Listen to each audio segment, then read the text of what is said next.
What up, book dwellers? So today I'm gonna do just kind of a sit down talking type video slash I'm gonna make excuses slash talk about my problems. So also I'm so sorry about the lighting in this video. It's probably really dark. Unfortunately I had to wait until not night but winter night, which is like 6 p.m. to film this because I spent the entire day cleaning my apartment, which is actually like weirdly relevant to this video. So today I'm going to be talking about reading slumps and college and reading and life and college. So for anyone who does not know, I am in grad school and I am in grad school for occupational therapy. For anyone who does not know what that is, please just look it up. I'm so tired of like explaining what it is. It's a lot of work. It's a lot of talking to people, but it's just a lot of like being really drained always. I go to class only on Mondays and Wednesdays, but I'm there from like, I get on the train at 7:30 and I get back on the train at like 6:15, but I don't actually like get home until usually past 6:30. So it's like really long days.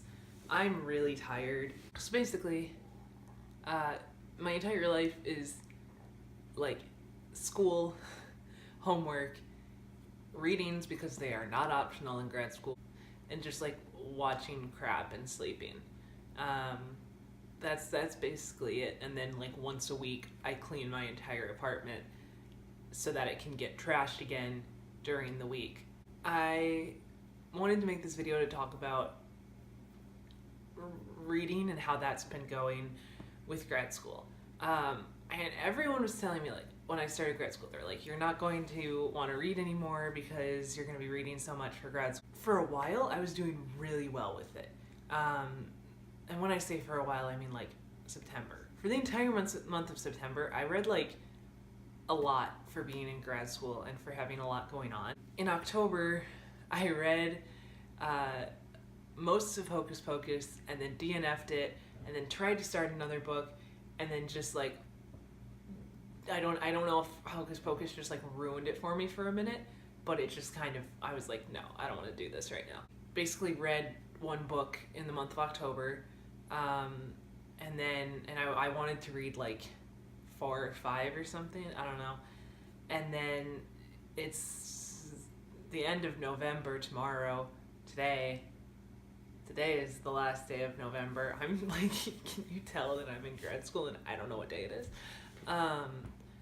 And I am halfway through Gentleman's Guide, and that is all I have read this month. And, well, no, that is a lie. On Halloween, I did try to read Sorcerer's Stone in one sitting, fell asleep. I have 1 chapter left, and I haven't gotten around to it for the whole month.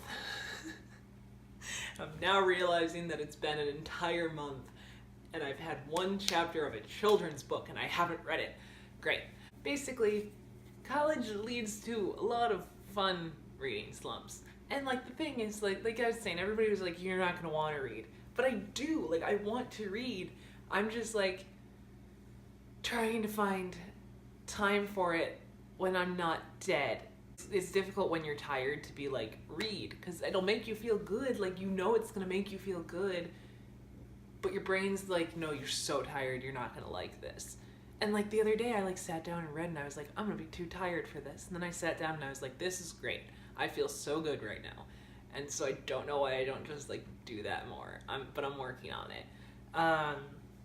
But I thought I would give 5 quick tips for how I managed during the month of September mostly, and how, and tips for myself, I guess, at the same time for getting back into like actually reading. But 5 quick tips for how to deal with reading slumps in college and reading in general in college if you know you're having a rough time. Number 1, don't stress out about it too much. It is not worth it to stress about reading when you have all this other stuff going on that you have to stress about.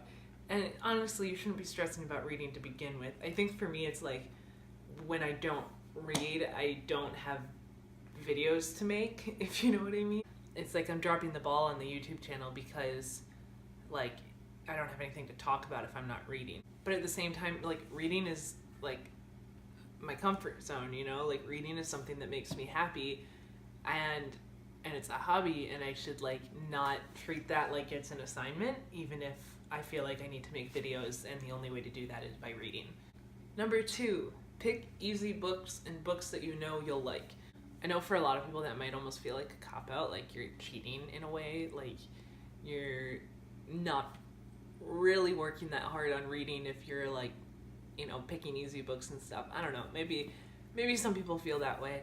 I think that sometimes I feel that way. I'm like, well, I really want to get into this, like big, thick book, but like that sounded a little bit dirty. If I have all this other stuff going on and I'm reading all these boring academic texts all the time, like I should just be able to read things that I like in my free time. Pick the things that you know you're gonna like, but also the things that might be easier for you. Read some middle grades. Middle grades are so great, and they're not appreciated enough. Read some middle grades. Read some like cheesy, like contemporary YA contemporaries. Like just read something like easy and fun, and something that's gonna make you happy. And like also reread things. I actually honestly like, if you want to do a reread, it's a great time to do a reread when you're like in the middle of school and stuff. You already know what happens in the story, the writing style, like you're gonna be able to handle it, I guess. So I don't know, I just kind of thought of that. I'm like, this is a great time to do rereads. So that's a tip that I may take for myself. Number 3, read during your breaks, during your lunch, during your dinner, on the train, on the bus. Do not read in your car. Listen to audiobooks. But that's something that I was really good at taking advantage of in September, and I completely lost like in October. But like towards the end of October, I guess after I DNF'd Hocus Pocus, which if anyone wants me to talk about why I DNF'd Hocus Pocus, I would love to. I was really good at reading on the train, reading while I was waiting for the train, reading while I was walking to class, which is a little bit dangerous, but it was fine. Reading before class, reading during my breaks. You gotta take like those little moments, that you have. Just like, I think something I'm really guilty of is like wanting to make reading an event.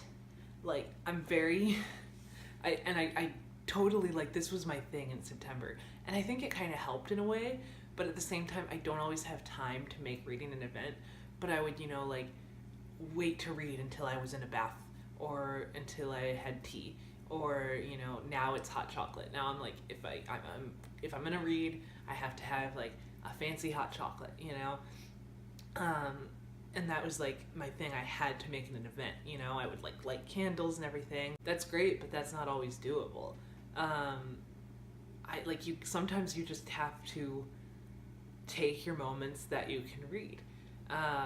And also, like, honestly, I know it's like, it's not always DNFing a book. Just put down a book if you're having trouble reading it, If something is not, like, fitting with what you need at that moment, like, put it down. Like, it's not a big deal. Put down 5 books in a row. It's not a big deal. Calling out Colleen a little bit.